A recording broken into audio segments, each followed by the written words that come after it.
Va el video de ustedes, ¿cierto?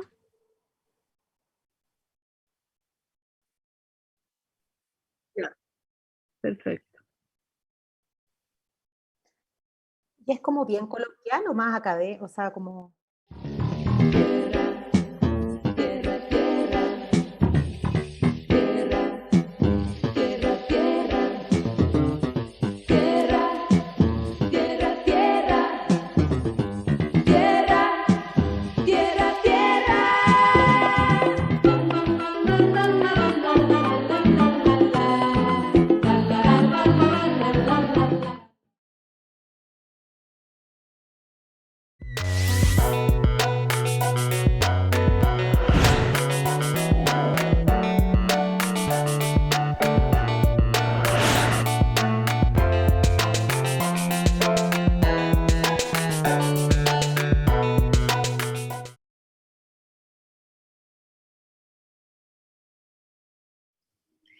Debata, hoy día 26 de noviembre en un nuevo programa de debate, este espacio de reflexión, análisis de la contingencia, pero también de debate feminista, porque queremos hablar de lo que tenemos en común, pero también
debata en Radio Tierra, debata en este jueves 26 de noviembre, como todos los jueves a las 7 de la tarde, estamos comenzando otro momento de análisis de la contingencia, de conversación, pero también de discusión y de debate feminista, porque de eso se trata acá, de poner en común nuestros puntos de encuentro, pero también de plantear nuestras diferencias, nuestras discusiones, debata feminista.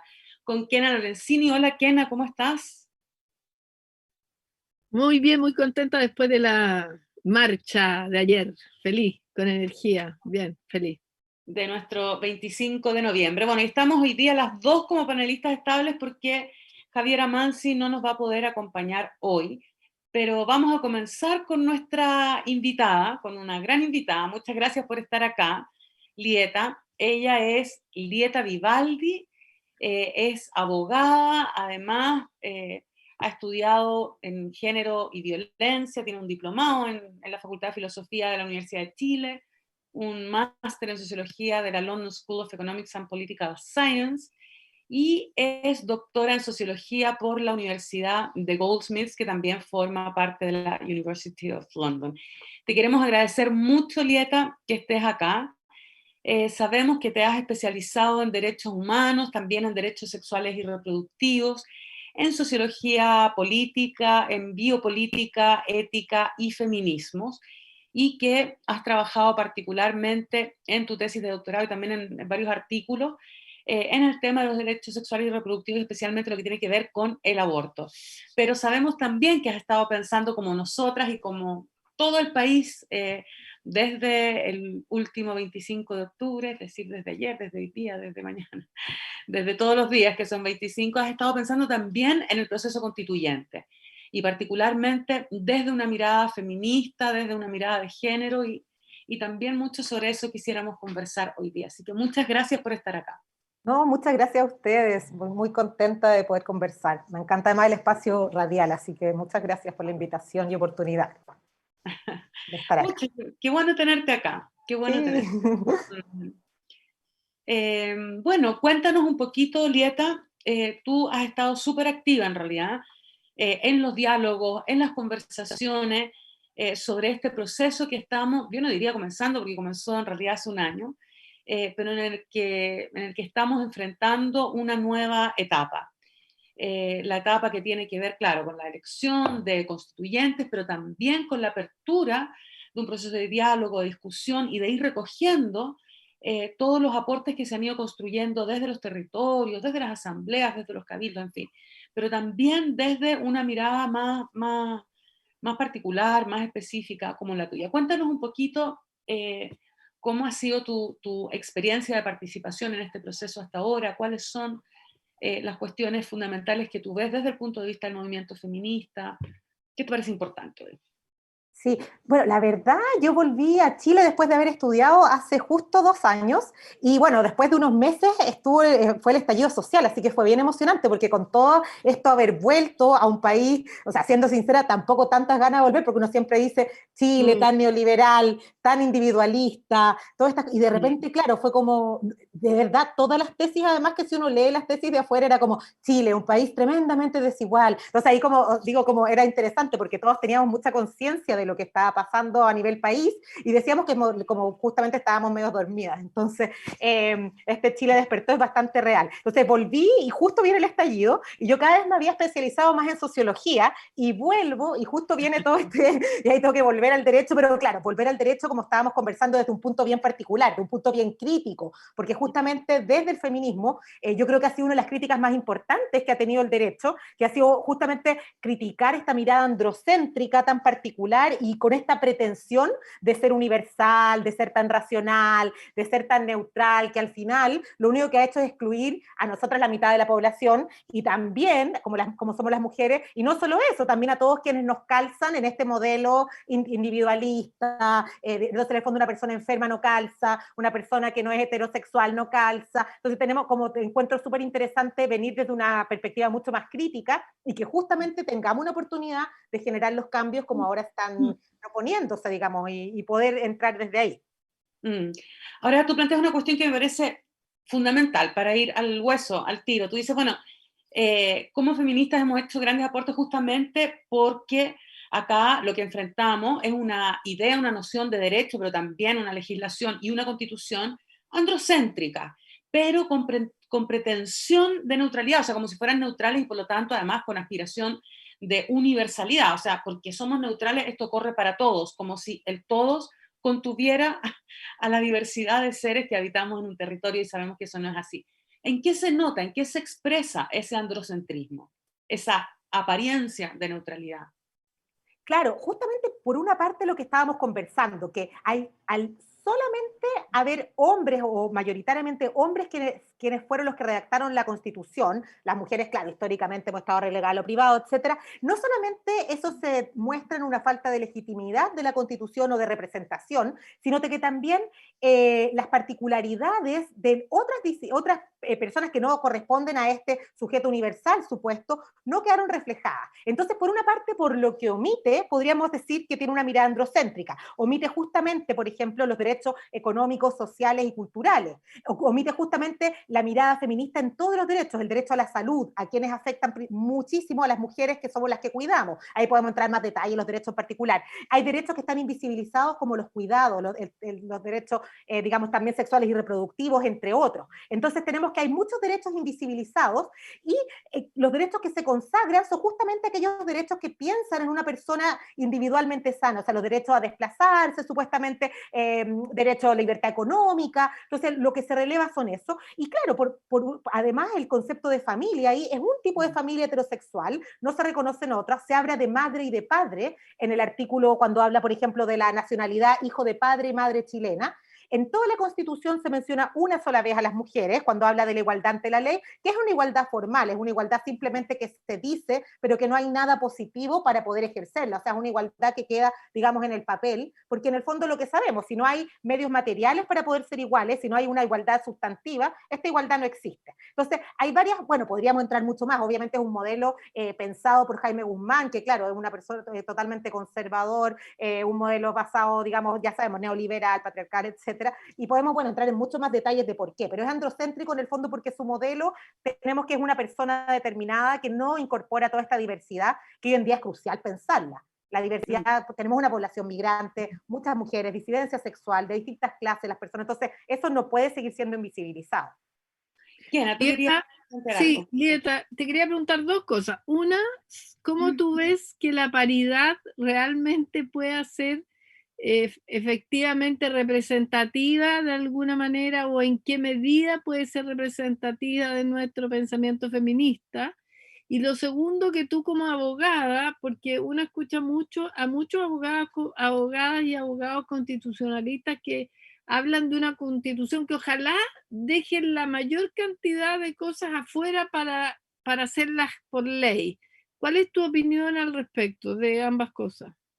Ya, respecto a lo primero, la verdad es una pregunta, es un gran paso. O sea, de todas formas que podamos tener la oportunidad de escribir la constitución paritaria, es un gran paso de todas maneras, porque como hablábamos, las mujeres habíamos estado invisibilizadas de la vida política, hay una sobrerepresentación, y somos el 51% de la población, hay una sobrerepresentación en todos los aspectos de los hombres. Entonces, en este sentido, no solo conformarnos con que la convención constitucional sea paritaria, sino que también integrar a los órganos del Estado la paridad, que no solamente nos quedemos ahora en la redacción de la Constitución. Entonces, también los intereses de las mujeres en general no han estado representados, como decíamos, como decía, ni incorporados al texto constitucional, y podemos creer que el que haya más mujeres puede así hacerlo, o sea, la experiencia de vida de las mujeres, etcétera. Ahora bien, un gran desafío, como dices tú, y un gran miedo que uno pueda tener, es que justamente sean solo algunas mujeres las que estén ahí representadas. Entonces, eso sí es un desafío de cómo podemos hacer para tener más participación y más injerencia a distintos tipos de mujeres. O sea, y que no sean las mismas mujeres de una élite las que estén. Ya que sean mujeres para mí es un gran paso, obviamente, o sea, no haber otros intereses ahí representados. Pero claro, el desafío como comunidad es cómo logramos que sean distintos tipos de mujeres y digamos, una composición más interseccional y no las mismas personas de siempre. No sé si yo, claro, ojalá pudiera ser así, pudiéramos representar, y ese es, como te digo, un gran desafío, y que no solo, como decía, se acabe en la convención, sino que también en los órganos del Estado, porque uno siempre se fija muchas veces en la parte, como decíamos, más dogmática de la Constitución, pero no en cómo se constituye, dónde se teje el poder, dónde se interpreta, dónde se aplica, y eso es súper importante que también estemos representados.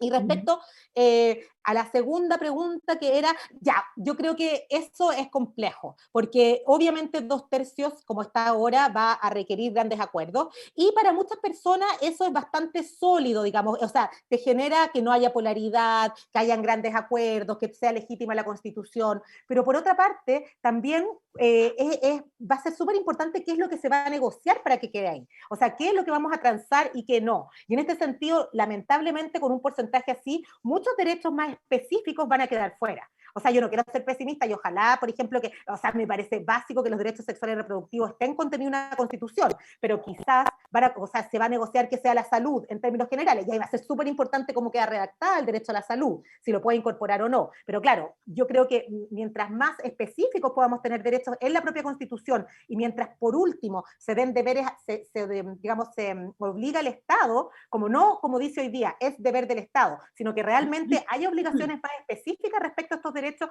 eso va a ser crucial, porque hoy en día tenemos que el Estado no tiene obligaciones específicas constitucionales para que realmente se respeten estos derechos, los que ahí se consagran. Entonces, como hablamos, es como una, digamos, como una integración entre la parte más orgánica, que es cómo están constituidos los deberes, las obligaciones estatales, y cómo va a estar también conformado el Estado, y por otra parte, cómo vamos a consagrar los derechos. Y claramente, como dices tú, vamos a tener que llegar a consenso si es que seguimos con los 2/3, y ahí hay que ver cómo se negocia en la práctica. Y claro, ¿quiénes van a estar ahí? ¿Sí?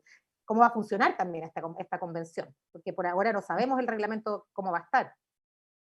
¿Ellos se pueden dar un reglamento interno que puedan cambiar los 2/3? Sí, eso por ahora no, tendría que ser por un proyecto de ley, etcétera, pero no Ya. pueden ellos mismos. Lo que sí se puede hacer, por ejemplo, que yo creo que sería bien importante, en mi punto de vista, es la participación ciudadana en el proceso. ¿Cómo vamos a participar? ¿Cómo se va a escuchar lo que hablaba al principio, Francisca, los cabildos?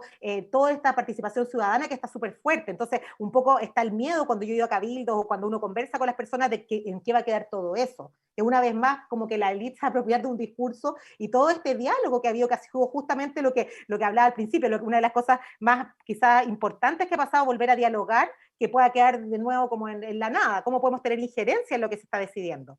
Y no solo en la Constitución, yo diría, también en las decisiones futuras, porque como hablábamos, uno de los problemas que ha sido como esta desafección de que no tenemos idea de lo que pasa en una cúpula y cómo poder incidir más después, como la Constitución misma establezca, digamos, mecanismos para poder ir incidiendo en la política y no estar tan separados.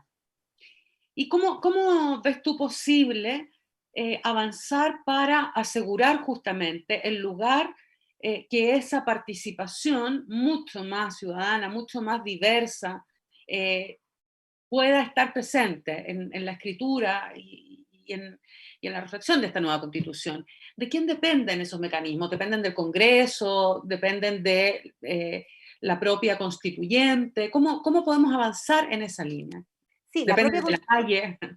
Sí, yo creo que la presión que hagamos nosotros es súper importante, sin duda. Y no por ser sobre optimista, pero es bien importante porque, claro, el mismo reglamento que se dé la Convención Constitucional, y ahora ha habido mucho diálogo al respecto, pero también siento que hay muchas conversaciones medias cerradas que uno no tiene acceso de cómo se está pensando que va a funcionar esta Convención Constitucional. Y claro, es súper importante también, como decíamos, el mismo reglamento que ellas se den, cuánto no va a poder tener participación.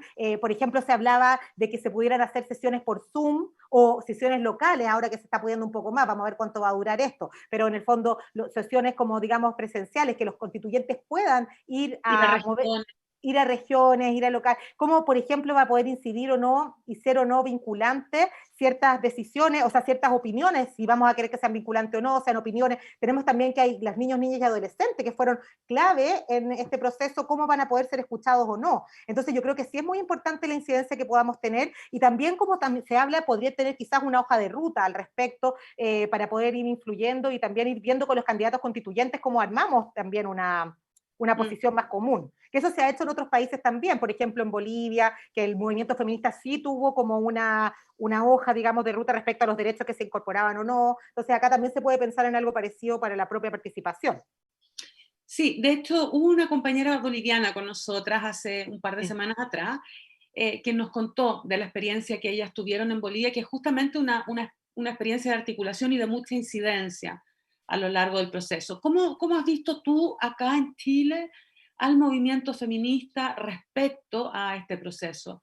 ¿Cuál es tu impresión? ¿Existe una articulación suficiente para poder incidir en el resultado de la convención? ¿Te parece que están los puntos claros? ¿Qué es lo que hace falta? Yo ¿Cuáles son creo los que desafíos?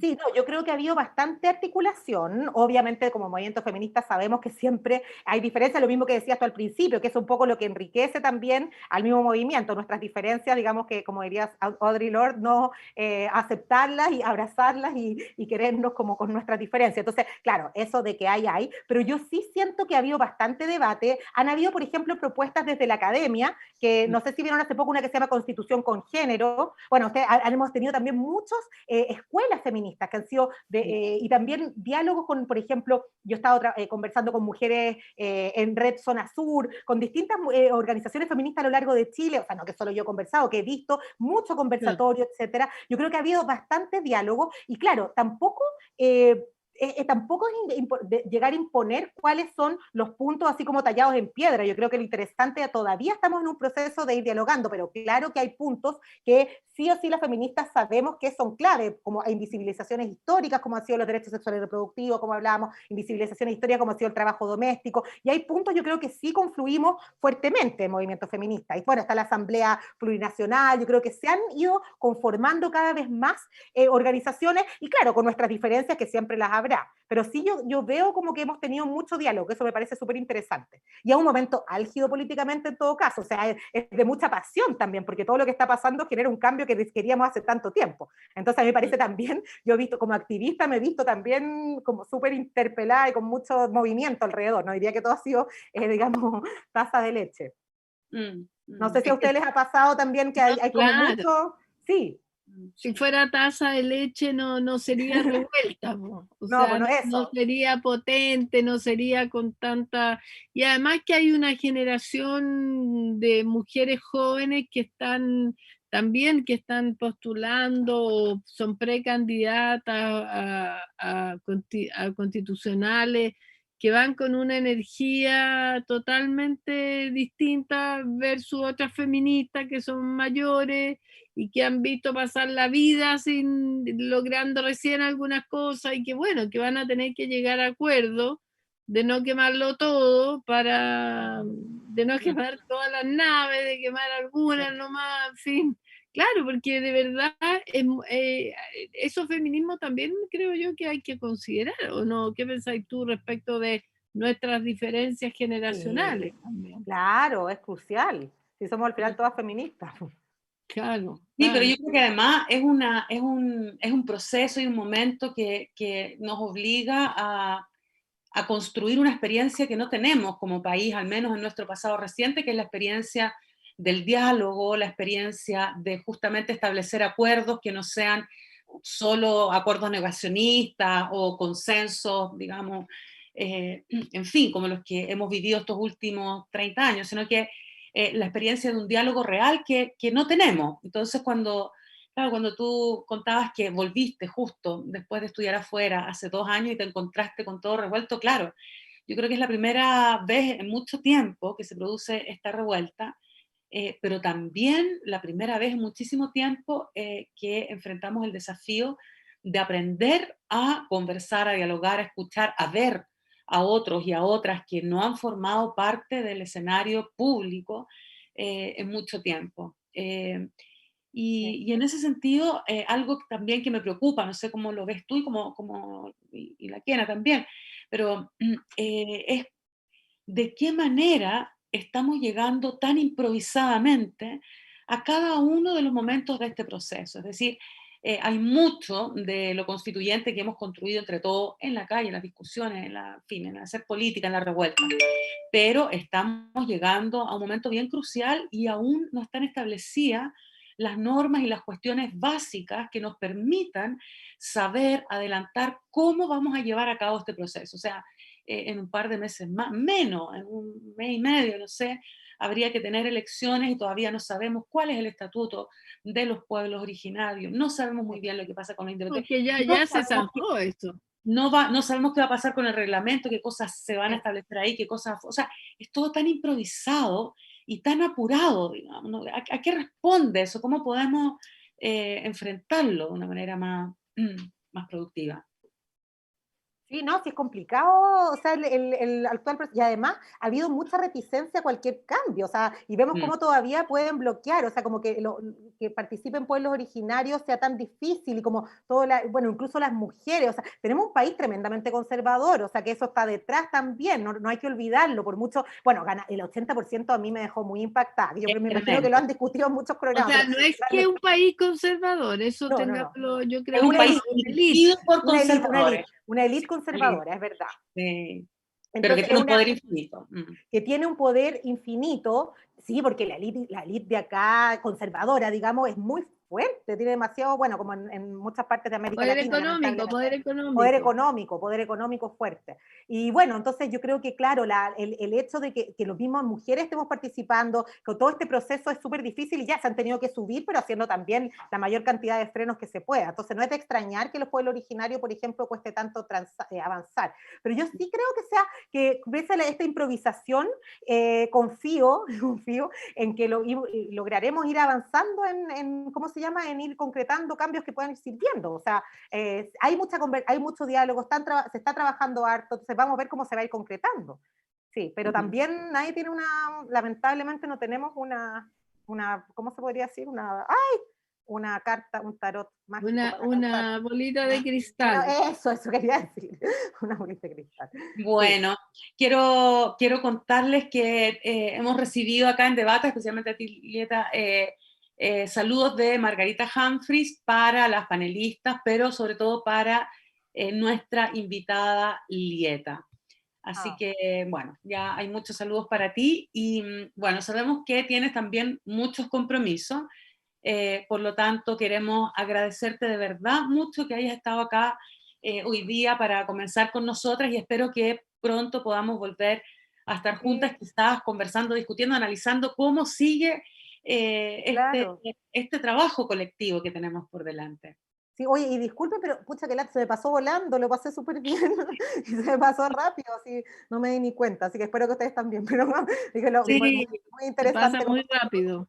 Sí, se pasa rápido la radio, es muy entretenida. Así que muchas gracias, espero de verdad que, bueno, que todo salga bien y que plasmemos nuestros derechos por fin en una constitución, sería increíble. No, y lo otro, antes de irme, que claro, que cambie un poco, o sea, que por ejemplo, que yo estudio Derecho, el ramo de género es un optativo, está totalmente aislado, encapsulado, o sea, no hay una perspectiva transversal de género, entonces después decimos, la gente que va a tener que aplicar todo esto, que son los jueces, el aparato judicial, también necesitamos una cultura que cambie, entonces, claro, la educación es clave también, pues, entonces no podemos seguir con todo un sistema cultural a las antiguas y con una constitución súper buena, digamos, y no va a servir de nada si no hay un cambio cultural detrás. Así que hay muchos cambios que hacer y desde el derecho también, por eso el feminismo es tan importante, su crítica constante a todo. Y su participación activa en este proceso, porque es cierto, Claro, necesitamos un cambio cultural, pero la Constitución también es un gran paso en sí, ese cambio cultural. claro. Bueno, muchas Ya. gracias, Lieta, y No, de verdad ustedes, muchas nos gracias. estamos viendo en todas partes, en la calle, en la radio, en Gracias. todas partes. Sí, chao, gracias. Chao, No, gracias. mucha suerte. Gracias. Bueno, y hoy día, 26 de noviembre, es el día que sigue al 25 de octubre, no, pero también al 25 de noviembre. Kena, ¿tú sabes qué se conmemora el 25 de noviembre? Sí, No, ¿no? no sé. Cuenta tú, a ver. Ni idea, ni idea. Ni Bueno, idea. Bueno, se conmemora el Internacional de la No Violencia contra las Mujeres y las Niñas, digámoslo. Y ayer aquí en Chile se manifestó en muchas ciudades, más de 60, entre ciudades y localidades más pequeñas, se manifestó en contra de la violencia de las mujeres y las niñas muy performáticamente, súper, yo reporté por lo menos acá en Santiago, y muy performáticamente, estuvo muy interesante, mucha gente participó, muchas jóvenes y no tanto, estuvo bonito hasta que deja de estar bonito, cuando ya se mezcló con otra manifestación que había frente a la moneda, que para variar, digo yo, los compañeros no nos escuchan, porque, o sea, es un día de las mujeres y los hombres proponen hacer una manifestación contra Piñera, que nosotros estamos todos en la misma, el 80 y tanto por ciento estamos en la misma contra Piñera, pero no era el momento y bueno, y quedó un poco, bastante la escoba en algunas partes y después también más tarde en la Plaza de la Dignidad, pero como suma para la resta, resta para la suma, fue muy, muy bella la marcha y con mucho sentido, con mucha pasión por el tema.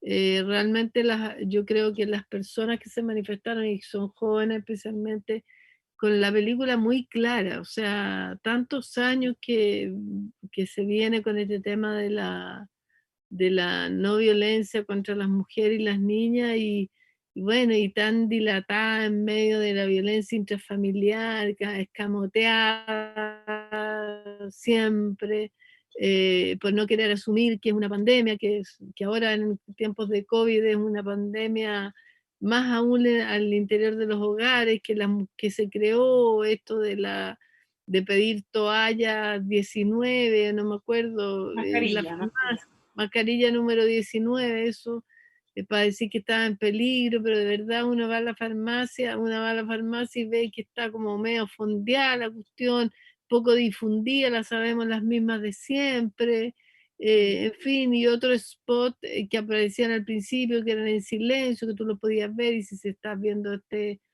cuestión y estás viviendo violencia, te puedes comunicar aquí y acá. Pero bueno, yo creo que la fuerza de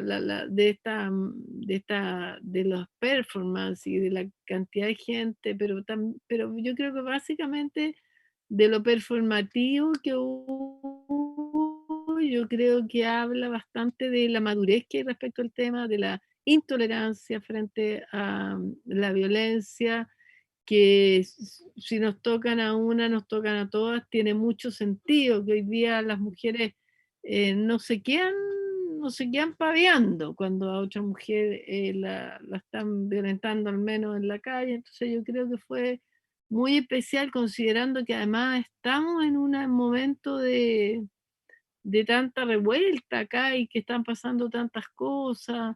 Y bueno, y a los hombres, o sea, más que a los hombres, a esos, como tratan de aclarar, ¿no? Y tratamos de aclarar tanto cuando uno dice que muerte al macho, no está diciendo muerte al hombre, sino que muerte a ese machito que lleva ahí adentro, ¿no? Que a veces las mujeres también lo llevamos de alguna manera.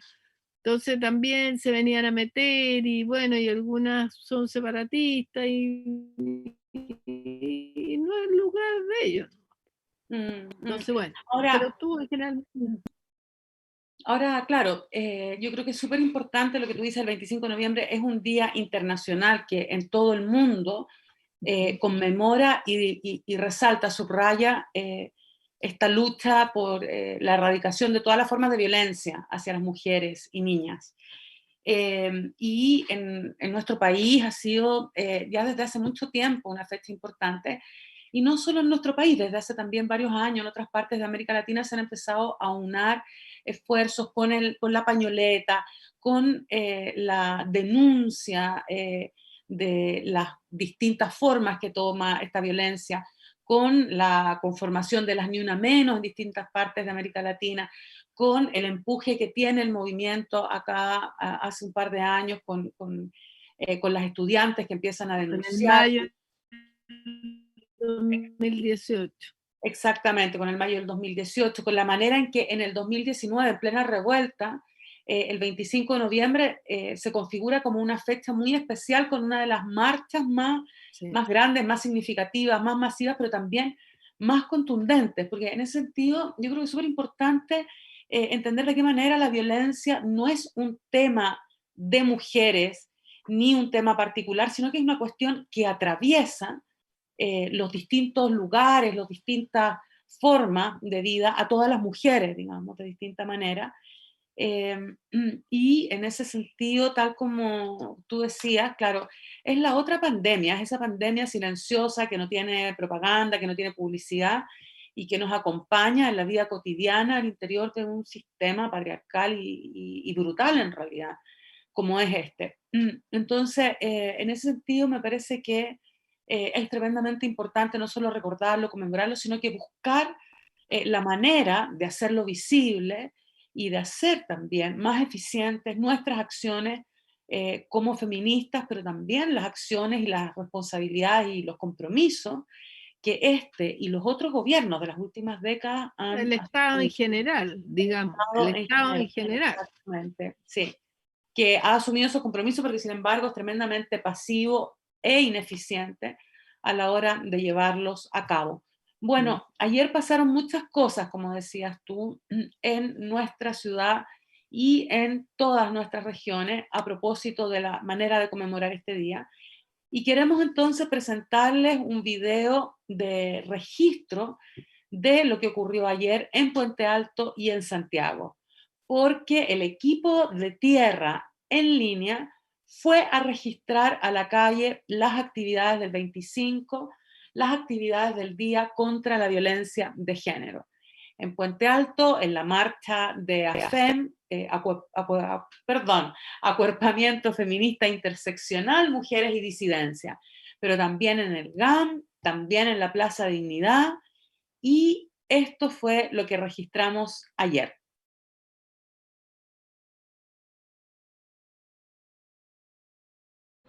Triste pasan los años cuando la lista crece y se reinicia, y lo único que se fortalece es la persecución y el juicio hacia quienes gritamos, ¡que no nos sigan matando! Y lo hacemos porque nos duele cada compañera, hermana y amiga. Nos duele Laura y nos duele Andrea, ambas mujeres puentaltinas, ambas muertes sin justicia. Y es en ese preciso instante cuando nos duele la periferia y nos abraza la rabia. Somos nosotras, las feministas de todo territorio, las que no descansaremos en la lucha contra la violencia, siendo manada para acompañarnos y prevenir, siendo responsables en educarnos y construir con conciencia alerta y sensible. Sin miedo pedimos justicia, gritamos por cada desaparecida, que resuene fuerte, nos queremos vivas, que caiga con fuerza el feminicida.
Aquí estamos de vuelta en Debata con este bellísimo registro que hizo Radio Tierra el día de ayer en las calles de Santiago, aunque ayer se conmemoró en realidad en todas partes del país, no solo en Santiago. Pero tú también, Kena, anduviste súper desplegada por el centro. Sí, sí. Bueno, yo soy reportera gráfica, esa es mi pasión, es mi trabajo, es lo que me gusta hacer. Sí, estuvo, mira, lo que decía antes un poco, que me interesó mucho, que fue muy performático. En realidad se juntaron en varios puntos y se hicieron muchas cosas imposibles de abarcar para una que es reportera. Así, viendo este video, por ejemplo, hay cosas de este video que yo no vi, que no me tocó estar, por ejemplo. En otras estuve. Yo además que me quedo hasta más tarde, en general, me quedo como hasta el último, sobre todo que eran como mujeres las que quedaban, entonces uno se queda un poco más rato sintiendo un poco que, bueno, que hay algo ahí que cautelar de alguna manera. Pero muy, muy producido, todo muy, muy, muy, muy claro, los mensajes, los letreros, bueno, estaban las mujeres, todas las mujeres, estaban las mujeres migrantes, las trabajadoras, las sindicalistas. Lo que no vi, fíjate, pero yo no vi muchas mujeres políticas. Otras veces veo a las chicas del Partido Comunista, que Sí, son en general están. están, pero esta vez no las vi, me fijé, fíjate, y no las vi porque, bueno, yo creo que están respetando esta cosa de la separación de lo político con lo civil, por decirlo de alguna manera, de la gente, entre el pueblo. Además me gusta mucho esto de que el comunismo, para que veáis como, bueno, pero estaba hablando de eso.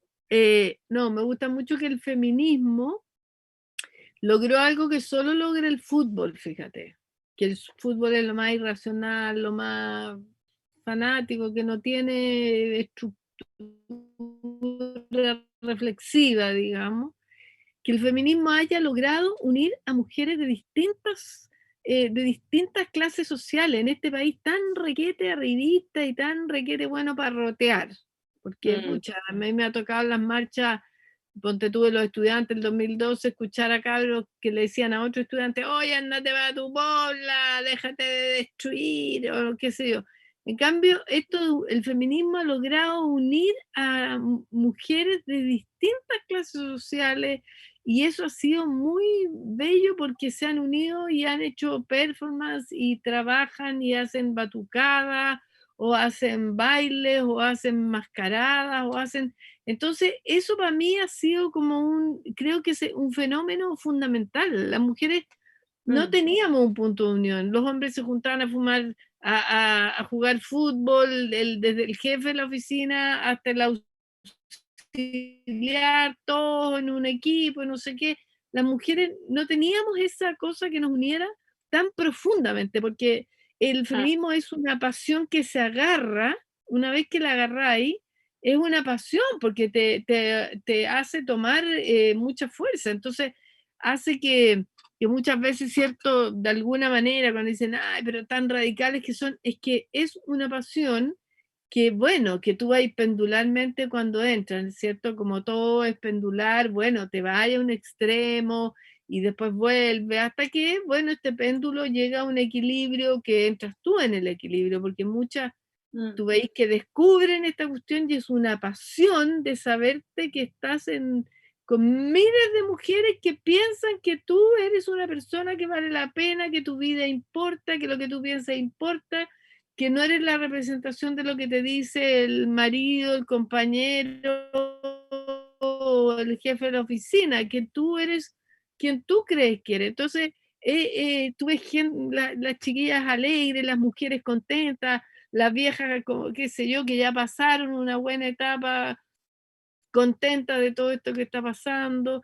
Y bueno, por supuesto que ya lo dije, los compañeros no respetaron que era 25 de noviembre, entonces pusieron otra marcha, y compañeras también, ¿por qué no decirlo? Compañeras que el feminismo, que el género está después de la clase, y tienen ahí un cuento que la clase primero, el género después, también ahí tienen un tema, y después, bueno, más se hace tarde, más en la noche, y bueno, y quedan, qué sé yo, ya empieza otro tipo, pero ayer fue que estábamos en la plaza, de hecho estaban pintando de violeta, pero ni se notaba, te digo, el caballo, y de repente llegaron una horda, porque realmente una horda de pacos, mientras yo incluso estaba tomando como fotos, sí, estaba tomando un video, porque mis cámaras todavía no daban para así como para fotos, estaba muy oscuro ya.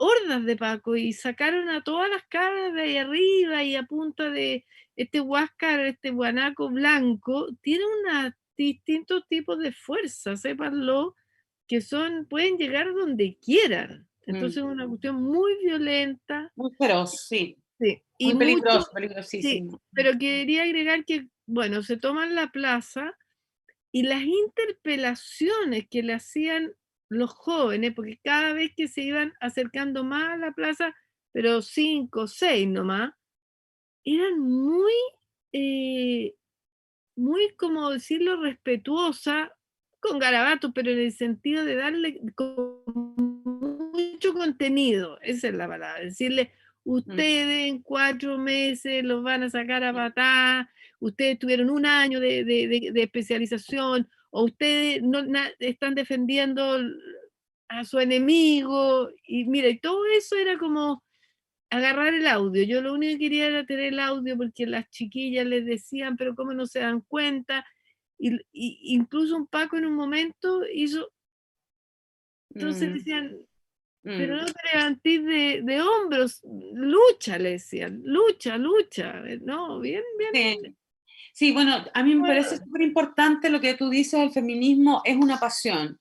Y es una pasión, claro, por supuesto que es distinta a otras pasiones como la del fútbol o qué sé yo, pero es distinta en lo fundamental porque habla del encuentro de las mujeres en el mundo público, en la calle, y del encuentro también de las mujeres en nuestros problemas de la vida cotidiana que normalmente están tan acallados, tan silenciados. Y la violencia es justamente uno de esos problemas más silenciados. Entonces, yo diría que es una pasión que tiene mucho que ver con la vida, con el poder descubrir que la vida de cada una tiene tanto que ver con la vida de las demás y que ha costado tanto encontrar el momento de ponerlas en común. Entonces yo creo que esa pasión del 25, también de los días 8, tiene que ver con la alegría de ese encuentro que hace de la propia vida, incluso de los momentos más dolorosos, algo que da un paso hacia otro lugar, hacia otras voces, etc. Y en ese sentido, a pesar de lo doloroso que recuerda el 25, yo estoy de acuerdo en que hubo algo muy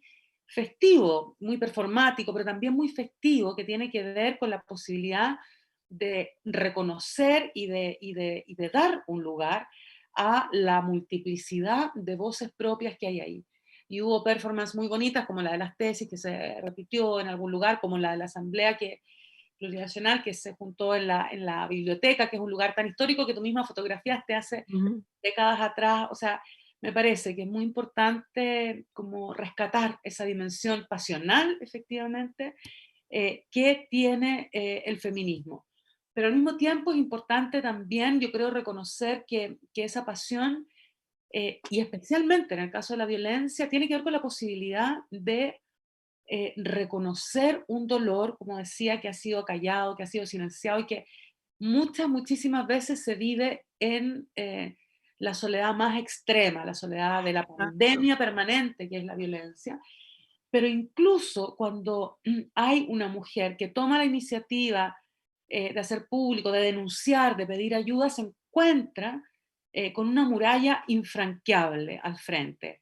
Eso ocurre en la conmemoración en la calle con este ejército o esta horda que viene a interrumpir, pero eso ocurre también cotidianamente con cada una de las mujeres que tratan de transformar su vida. Y quería, a propósito de eso, comentar un estudio tremendamente importante, iba a decir interesante, súper interesante, pero además tremendamente importante, que ha desarrollado la Red Chilena contra la Violencia, el estudio a propósito de la respuesta policial ante las denuncias por violencia, es decir, qué es lo que pasa cuando una mujer que la mayoría de las veces durante muchísimo tiempo ha sufrido una situación de violencia en silencio, sola, sin tener a quien acudir, bueno, decide denunciar. Antes de comentarlo, quiero invitarles a ver este video que habla también justamente de eso. Usted se ha comunicado con el Fono de Emergencias Policiales de Carabineros de Chile. Por favor, espere en línea. ¿Aló? Sí. Quería preguntar si es que acá puedo hacer una denuncia por violencia contra mujeres. ¿Aló? Necesito denunciar una violación. Mi papá está golpeando a mi mamá, ¿nos puede ayudar? Por favor, necesito ayuda. Mi expareja me agredió. Necesito denunciar que mi vecino me atacó anoche. Llamé a Carabineros la segunda vez que mi ex me pegó. Se burlaron de mí, me hicieron llorar. Me dijeron que fui poco inteligente por meterme con alguien así. Me preguntaron qué hice yo para que él me pegara. Riéndose me dijeron que yo me sintiera en peligro, no me hacía estar en peligro y que si no tenía un golpe, entonces no valía. Denuncié varias veces y un carabinero me dijo, usted decidió casarse, aguante. Y me dejaron en la casa con el agresor. Me dijo, ¿para qué se queja si no tiene nada fracturado? Me dijeron que no era pertinente que hiciera la denuncia porque yo me había defendido. y me podían dejar detenida a mí, así que mejor no dejara nada por escrito. Los carabineros me dijeron que tenía cara de que me gustaba que me violaran. Que él estaba en estado de ebriedad, entonces que no era culpable. Que me fuera a mi casa y pidiera disculpas, ya que algo había hecho para que él me pegara e intentara ahorcarme. Si acaso yo no tenía un familiar que le pudiera pegar, porque ellos no podían hacer nada. Me dijo que si se llevaba a cada hombre que golpea a una mujer, tendría los calabozos llenos todos los días.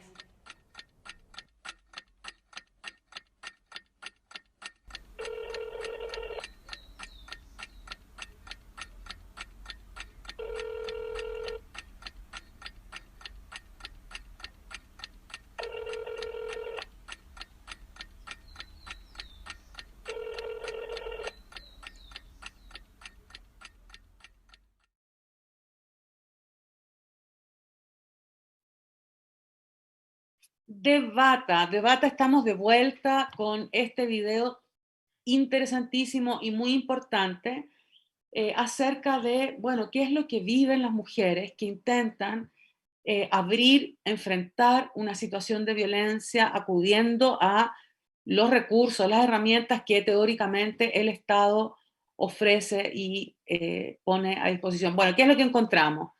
Encontramos que en realidad la respuesta que ellas reciben es tremenda. Este estudio recoge las experiencias de 205 niñas y mujeres que denunciaron casos de violencia en Carabineros entre los años 2002 y 2020, es decir, un rango bastante amplio.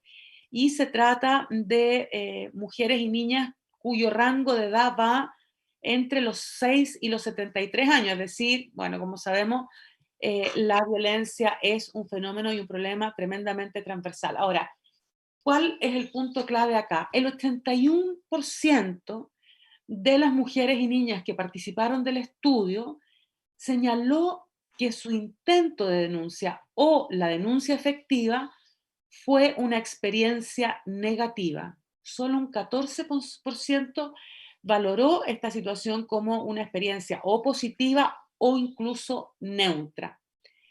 Y en el caso de las mujeres que fueron bien atendidas por Carabineros, lo relataron, lo pensaron como un golpe de suerte. Uno de los elementos importantes que aparecen a propósito de las razones por las que esto ocurre es el relato según el cual los carabineros adoptarían frente a las denunciantes un rol o una actitud de burlas, o bien estarían en muchos casos desestimando los relatos y las propias denuncias de estas mujeres. Es decir, algo acá falla en cadena, en serie, una mala acción que lleva a otra mala acción y que lleva, por lo tanto, en general, a una pésima respuesta y a un agravamiento de la condición, de la situación de violencia que viven muchas mujeres. Tú lo leíste, lo viste también, Kena, ¿qué te parece? Sí. No, o sea, a ver, se supone que quienes te reciben deberían ser especialistas, hay cuestiones especiales, pero la gente va a asistir a la comisaría que le toca más cerca. Y ahí tenéis carabineros que tienen 2 semestres de preparación para ser carabinero. O sea, olvídate que ahí han adherido algunos de los miles de cursos que hemos hecho durante los últimos 3 años sobre violencia y género. Entonces actúan bajo su criterio patriarcal, machista, que no tienen formación. Entonces piensan como ellos harían, pucha, ellos cómo actúan con su señora. O sea, si estamos hablando de que tenemos sobre un 70% de mujeres que viven violencia efectivamente, bueno, lo más probable es que el Paco hasta me encuentre razón, ¿me entendí? Algunos dicen, ¿por qué usted lo molestó? Vaya y pídale disculpas. O sea, u otra dice, ¿para qué usted se casó con él? O qué sé yo, en fin, hay gente que ha recibido, por ejemplo, a ver, en algunas partes que son pueblos más chicos, hubo un caso una vez que yo me acuerdo que los propios carabineros fueron y le sacaron la ñoña al gallo, porque ya era tanto que tampoco tienen herramientas tampoco la ley les da herramientas a los pacos para hacerse cargo de eso. Entonces fueron, agarraron al tipo que ya estaban chatos porque había muchos niños chicos, y uno dijo, bueno, ahora le sacamos nosotros la cresta y esto se acaba, porque no hay más no podían hacer nada. Entonces también hay impedimentos legales para que se puedan hacer otras cosas. Mira, la famosa cuestión de cuando a ti te ponen bajo como medidas de custodia, significa que una patrulla con suerte pasa por afuera de tu casa, pero ¿qué es? ¿Una vez al día o una vez cada 3 días? O sea, aquí nadie ha querido asumir una responsabilidad por plata, porque el ministerio es el pinche ministerio, ya sabemos, pinche desde el día 1, que no le dan recursos, que no lo pescan para nada. Mira, las famosas que algunos dirán que no sirven para nada, pero sirven mucho más las famosas cositas estas que dicen dónde los gallos están y se monitorea dónde Las pulseras está. electrónicas, dices tú, las tobilleras. Por supuesto, o sea, mientras tanto, que les pongan tobillera hasta que encuentren una decisión mejor que esa. Por lo menos tú sabes que el tipo está, pero aquí no hay quien le responda cuando lleva a la comisaría. Imagínate una cabra recién casada, o recién emparejada, o emparejada y amante del tipo, o una mujer que ya es más grande, le dicen ya está mayorcita ya, pues si ya le pega cada rato, ¿usted es tonta o qué? O sea, hay respuestas así. Entonces es tremendo. Que nos pasa, pero yo creo que es importante saberlo, que esto es lo mismo que nos va a pasar con todo el sistema, porque los jueces son iguales de ignorantes del tema, porque tampoco están preparados, porque no les va a caer en todos los juicios, les va a tocar un juez o una jueza que esté preparada, y le puede tocar un juez que piense, bueno, ¿para qué decir? Pues si hemos visto que hay jueces que han salido por degenerados, por violencia, ¿cómo se llama? Por abuso. Entonces aquí a mí me dan ganas de repente de decir, oye, cuando hablan de la red del cambio total de Carabineros, o sea, yo creo que aquí debe haber una obligatoriedad, que para eso creo que es muy buena la nueva Constitución, una obligatoriedad de formación en ciertos temas de derechos humanos, como es la violencia contra las mujeres, el tema del trato a personas con discapacidad, el tema de las personas LGBTIQ+, el tema del trato a los animales. Debería ser parte de la formación de toda persona que trabaje en el sistema estatal, y el sistema estatal tiene 3 poderes: ejecutivo, judicial y legislativo. O sea, aquí los diputados y las diputadas, los senadores y las senadoras se lavan las manos. Bueno, es tan así que realmente tener una legislación eficiente y, diría, integral sobre violencia es algo que ha demorado décadas, que aún en realidad no tenemos. Ahí está esperando. Ahí está esperando, exactamente. O sea, de hecho hay un proyecto integral de violencia que fue formulado en el último periodo del gobierno anterior de Bachelet, que todavía no pasamos nada con eso. No le ponen, ¿cómo se llama? No le ponen Wendy. Prisa, ¿cómo se llama? No le ponen prisa. Sí, yo creo que hay algo más de fondo, no es solo que no le pongan prisa.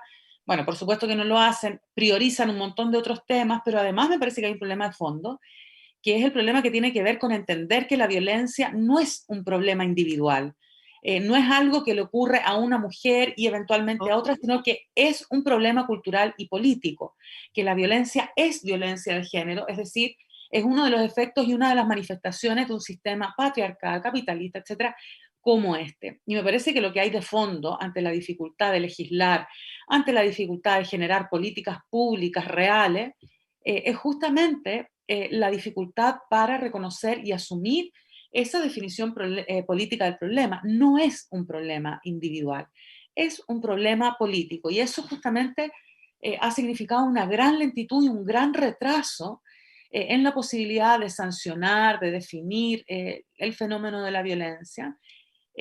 Y se van sumando nuevas pequeñas normas contra el acoso callejero, en fin, como si fueran fenómenos... Se demoran siglos algunas. Se demoran siglos, pero además como si fueran cuestiones distintas, cuando frente a lo que estamos es a la violencia de género, que es el producto de la desigualdad profunda que existe en nuestro país y en muchas partes, por supuesto, del continente, y que requiere, por lo tanto, de políticas que sean también integrales, de políticas igualitarias, etc. Ahora, en el caso particular de lo que implican las políticas públicas y específicamente los protocolos policiales, yo creo que estamos en una situación, pero extrema, extrema, en el sentido de que se produce cada vez que alguien intenta obtener ayuda, se produce una doble victimización o una revictimización, en el sentido de que las instituciones, por las razones que tú dices, porque no están preparadas, pero yo diría sobre todo porque tienen una disposición tremendamente ideológica frente al problema, es decir, falsamente reflexiva, las instituciones y las personas que encarnan esas instituciones vuelven a ejercer violencia sobre aquellas mujeres que están buscando legítimamente la ayuda y la responsabilidad del Estado para enfrentar esa condición o esa situación. Entonces, es un problema gravísimo, es una responsabilidad que el Estado no ha podido tomar ni en el poder legislativo, como dices tú, porque no tenemos leyes suficientemente integrales, ni en el poder judicial, porque vemos que los fallos son tremendamente arbitrarios aún, ni en el Ejecutivo, que es de una ineficiencia brutal. Y una de esas cosas, claro, se manifiesta justamente en la fragilidad del Ministerio de la Mujer y en la baja dotación de recursos reales para la implementación de programas de prevención, de reparación en violencia. Ahora, retomando una cuestión que tú decías, Ken, al principio, a propósito de estas políticas que aparecieron en la época de pandemia, la mascarilla 19, el teléfono, no sé qué. Bueno, en realidad es imposible que si durante décadas que llevan los programas de violencia, ni durante décadas se haya podido capacitar a todas las personas, funcionarios, etcétera, que son los primeros testigos de violencia, es imposible que de un día para otro las personas, los profesionales, incluso por la mejor disposición que tengan, puedan estar en condiciones de abordar un problema. No, pero sí por lo menos de ser más respetuosos a la hora que una persona va con un conflicto, o sea, tener un poco de humanidad, si el problema es que estos gallos les quitaron el alma. Yo tengo la sensación de que a Carabineros les quitaron el alma, porque o sea, lo dejaron sin su humanidad, ¿me entendí? O sea, perdieron toda noción de humanidad en todo esto. Sí, toda noción también de respeto a la ley, en el sentido de que cada vez que un policía mal responde a la demanda de una mujer que denuncia, está incumpliendo con su deber legal, con su deber como funcionario y con la Constitución. Pero eso les importa nada. Les importa nada, pero yo creo que habla de una necesidad, o sea, de una razón más para la urgencia de transformar esta institución, de transformarla radicalmente, es decir, de repensar una institución de protección, que es la función que debiera tener Carabineros, digamos, y que no ha cumplido, que no cumple en situaciones concretas como las de violencia, que incumple cotidianamente en las situaciones públicas de la manifestación, de la revuelta, de la vida ciudadana legítima en todas partes. Ahora, yo personalmente, después de todo lo dicho, creo en Chile y su futuro. Por supuesto. Porque yo, ¿sabéis lo que me Más pasa? que nunca. Yo Chile Tengo fe en Chile y su futuro, yo. Sí, yo creo, bueno, puede ser lo mismo. Es que la fe, tengo fe como más en abstracto. Aquí es bien concreto lo que está pasando. Yo creo, fíjate, que Chile es muy especial. O sea, Chile tuvo un Salvador Allende. Chile tiene la primera, insólitamente va a tener la primera constitución paritaria del mundo. Del mundo, sí. Del mundo. Chile ha tenido, bueno, la primera presidenta electa en América Latina. Chile ha dado pasos súper interesantes bueno, tuvo el mayo en América Latina, bueno, tuvo las tesis y el Me Too en América Latina se inicia con Chile, parte allá, pero aquí en Chile agarra fuerza. El movimiento estudiantil, no nos olvidemos de la época de Camila Vallejo y ¿cómo se llama? Y Giorgio Jackson, pero en especial Camila Vallejo como figura de una mujer, que se ve que sale el rostro del año en el Times. Entonces yo soy una convencida de que Chile siempre va a dar sorpresa, y hoy que soy una convencida que le toca al feminismo tomar las riendas del futuro de este país. O Sí. sea, el feminismo tiene que hacerse cargo de lo que viene y no hacerse cargo en el sentido del poder así chupón de los partidos políticos. Mira, tenemos que ver que estemos revuelta, tenemos que nosotros ver cómo la vamos para dónde la vamos a... No, el feminismo tiene claro sus contenidos. Es un paraguas de justicia social y yo creo que para allá vamos, para que las mujeres asuman poder, tienen que tener que querer el poder. Y yo veo que Chile, o sea, yo tengo muchas ganas que Chile termine siendo un país menos machista, y yo creo que va a ser y está siendo menos machista. Confío en que vamos a hacer grandes cambios. O sea, yo creo que se tiene que venir algo mejor, porque la gente no va a volver a votar por un mercachifle. O sea, ya no más ni por el mal peor ni nada. Ahora, esperemos a que nazca y aparezca un liderazgo interesante, nuevo, pero los que siguen creyendo que ellos van a poder, o ellas, van a poder ser electos, vayan olvidándose. Si aquí la cuestión tiene que ser con todo, si no, ¿para qué? Y por eso... No más porque somos más y nunca más sin nosotras. Le toca al feminismo. Nos toca. Exactamente. Y además hay que decir, a propósito de la quema el saqueo ayer en Almacenes París, yo quería decir que después de escuchar hoy que el Senado aprueba el proyecto de Piñera, un gallo que está en la tumba de la política, que se saca la tierra a la boca, va a poder decir algo, porque ya le han tirado no sé cuántos palos de tierra. Apoya la propuesta con que hay que pagar impuestos. Se quejan después de que la gente saquea. Si la gente no, ese grupo que saquean no saquean tanto pensando, yo creo, en robar, sino que en destruir, porque ya la gente la tiene en un nivel de impotencia que es tremendo. Y obvio, si a nosotros nos prometen de todo y no tenemos nada, bueno, de alguna parte hay que sacarlo. Entonces Almacenes París le tocó esta vez. Yo no soporto la frase esa, condeno la violencia, venga donde venga, porque encuentro que es una irreflexión tremenda e irresponsable. Pero quiero decir que más encima hoy día nos encontramos una vez más con otra violencia que va a afectar ¿a quién principalmente? A las mujeres. Ahora, las mujeres pobres ni siquiera tienen jubilación para sacar el 10%, pero va a pasar que si no logramos que los papitos corazón saquen su plata, las mujeres van a volver a perder de nuevo. Y hay que además pensar... Sí, yo creo que ese es un tema que amerita un tratamiento específico, porque la verdad es que ha sido un proceso tan paradojal, tan imposible, que tal como tú dices, bueno, es la sordera institucional que va engendrando una insatisfacción, pero sobre todo una impotencia que se transforma en manifestaciones que son imposibles en realidad de acallar, porque tienen también una legitimidad. Alguien nos escribe acá, un auditor me parece, nos escribe, mira, súper interesante, que la gente de la marcha le quitó las cosas a los saqueadores y las tiró a las fogatas. O sea, efectivamente, lo que está en juego ahí es lo que tú dices, no tanto el rol, las ganas de quedarme con algo, qué sé yo, sino más bien la de hacer una muestra de descontento, de insatisfacción, de impotencia, pero también de las ganas de intervenir en esto.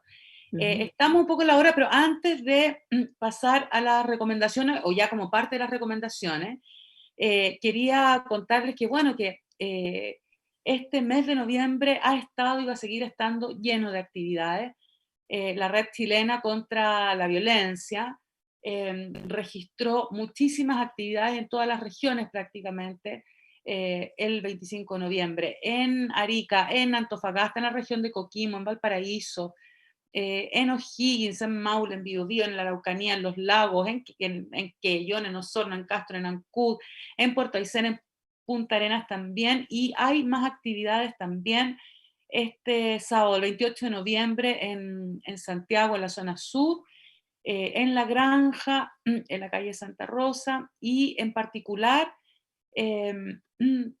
queríamos también contarles de las actividades de la Asamblea de Mujeres y Disidencias Trinidad, que junto a otras grupos organizadas van a tener una marcha en conmemoración del Día Internacional de la Eliminación de la Violencia contra la Mujer el 28, para recordar, dicen ellas en su invitación, que el capital y su nefasto patriarcado nos sigue violentando y precarizando en las distintas esferas de nuestra vida.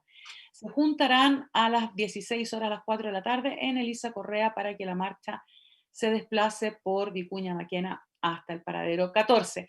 Le extendemos especialmente la invitación de esta organización que está trabajando con nosotras, que está trabajando con Radio Tierra, y que bueno, que no queremos adelantar anuncios, porque prontamente estarán también acá en un nuevo espacio que iremos creando y que iremos construyendo con ellas y con muchas otras. Tierra. Exactamente, exactamente. Y en la misma entonación quiero contarles que nos manda muchos saludos también, especialmente a ti, Kena, Carolina Banzuli, que dice: un agrado encontrar a La Morada nuevamente, y por supuesto también a la Radio Tierra. Vamos casi cerrando el programa. Kena, ¿qué quieres hoy día recomendar? ¿Qué invitación tienes para nuestras auditoras y auditores?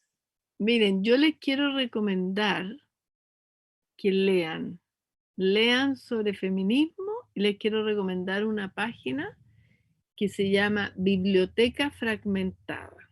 Ahí hay muchos artículos sobre feminismo, sobre género, porque para mí no son sinónimos, quiero decirlo. Género abarca mucho más, abarca diversidad sexual, etc. Y recomiendo esa página Biblioteca Fragmentada, que está saca libros, pero también, bueno, también puedo recomendar los libros de La Mujer Rota, que también es muy interesante, pero quiero que busquen y lean, que pueden hacerlo en se me olvidó el nombre que dije. Biblioteca Fragmentada. Bibliotecafragmentada.cl.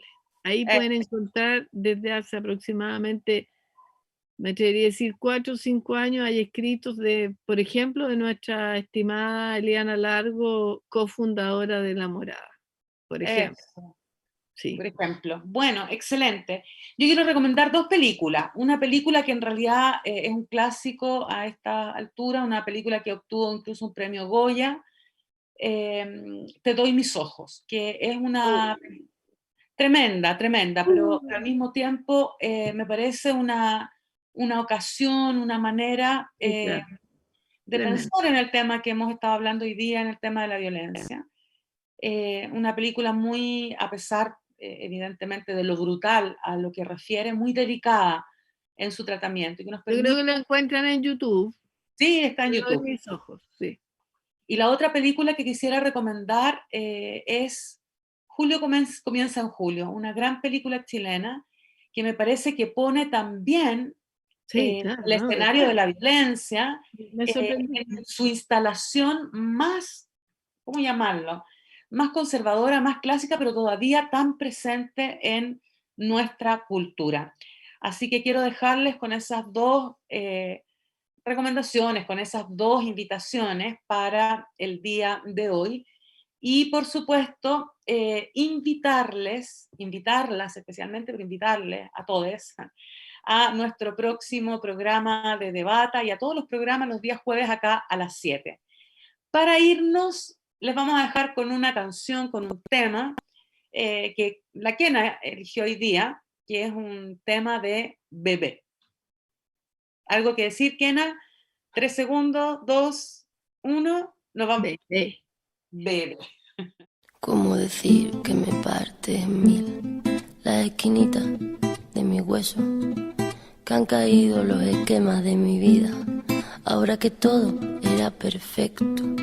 Y algo más que eso, me sorbiste el seso y me desciende el peso de este cuerpecito mío que se ha convertido en río, de este cuerpecito mío que se ha convertido en río. Me cuesta abrir los ojos y lo hago poco a poco, no sea que aún te encuentre cerca. Me guardo tu recuerdo como el mejor secreto, qué dulce fue tenerte dentro. Hay un trozo de luz en esta oscuridad para prestarme calma. El tiempo todo calma, la tempestad y la calma. El tiempo todo calma, la tempestad y la calma. Siempre me quedará la voz suave del mar, volver a respirar la lluvia que caerá sobre este cuerpo y mojará la flor que crece en mí y volver a reír, y cada día un instante volver a pensar en ti y en la voz suave del mar, y volver a respirar la lluvia que caerá sobre este cuerpo y mojará la flor que crece en mí y volver a reír, y cada día un instante volveré a pensar. ¿Cómo decir que me parte en mil la esquinita de mi hueso? Que han caído los esquemas de mi vida, ahora que todo era perfecto. Y algo más que eso, me sorbiste el seso y me desciende el peso de este cuerpecito mío que se ha convertido en río. Siempre me quedará la voz suave del mar, volver a respirar la lluvia que caerá